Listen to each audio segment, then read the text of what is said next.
Bien, una vez que ya tenemos las dos piezas listas, lo que sigue es la unión de ambas piezas. Para poder hacer el ensamble, si se fijan, esta pieza está volteada en relación a esta. Para poder girar esta pieza y que embone acá, ocupamos hacer una opción o una operación que se llama rotación en 3 dimensiones. Y aquí es donde ocupo que pongan mucha atención para que no se me vayan a perder, porque lo que vamos a hacer va a ser girar esta pieza para que la parte más angosta quede en la parte más angosta de acá. Es decir, que para poder hacer ese giro vamos a apoyarnos de estos 3 ejes. La manera más sencilla de saber cómo girar la pieza para que la parte angosta nos quede de este lado, o sea, girarlo esto a favor de las manecillas de reloj, por así decirlo, ¿no? Para poder que esta parte de aquí se nos gire hacia acá, así en este sentido, vamos a utilizar el eje Z. ¿Por qué el eje Z? Imagínense que el eje Z es una barra que atraviesa la pieza así tal cual, así hacia arriba, de abajo hacia arriba. Si yo atravesara esta pieza con una barra de abajo hacia arriba, la única rotación que me va a permitir hacer es una rotación así, en el sentido de las manecillas del reloj. Si yo tomara el eje X y atravesara tal cual está sobre la pieza, sería una acción así. Y la única rotación que me permitiría hacer es una rotación así. No sé si lo capten, ¿no? Pero es el ejemplo más claro que les puedo dar. En cambio, si yo utilizara el eje Y como eje de rotación, trazaría una barra que partiría la pieza así, y la única rotación que me permitiría hacer es algo así. Otro ejemplo muy claro de cómo giran las piezas a través de los ejes es la famosa regla de la mano derecha. En los libros de física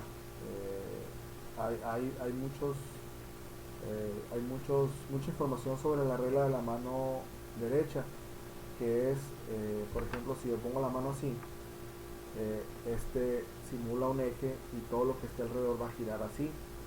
Si yo pongo mi eje así, es como el eje X, la rotación va a ser en ese sentido. Y si yo lo pongo así, pues la rotación va a ser en este sentido. Entonces, lo único que tenemos que saber hasta ahorita es que el único eje que me permite hacer una rotación para que esta pieza se mueva así es el eje Z, porque partiría la pieza así y permitiría hacer ese eje. Entonces vamos a hacer la rotación. Vamos a ponerle rotate 3D, la rotación en 3 dimensiones. Seleccionamos la pieza que vamos a rotar, que es esta. Le damos enter. Nos pregunta en qué eje vamos a hacer la rotación. Aquí abajo vamos a ponerle eje Z. Nos pregunta un punto en el eje Z. Vamos a ponerle el punto medio inferior de acá, de la parte más angosta. Y el ángulo de rotación pues es de 90 grados, ¿no? Si se fijan, hizo una rotación tal cual la quería, pero hacia el lado contrario. Eso quiere decir que para que la parte angosta me quede del otro lado, tengo que darle un ángulo de menos 90 grados. Y voy a regresar. Y otra vez, rotate 3D. Selecciono. Le doy enter. Defino el eje de rotación. Un punto del eje de rotación aquí. Punto medio inferior. Y el ángulo es menos 90 grados. Y ahí está, ahora sí. Con esta rotación se comprueba que si yo pongo el eje Z aquí, imagínense que esta fuera una brocheta, ¿no? Y atraviesan el objeto, y la única rotación que le va a permitir hacer es así. Si lo ven desde ese punto de vista está más sencillo, ¿no? Como si fuera una brocheta. Bueno, ahora sí vamos a mover. Move.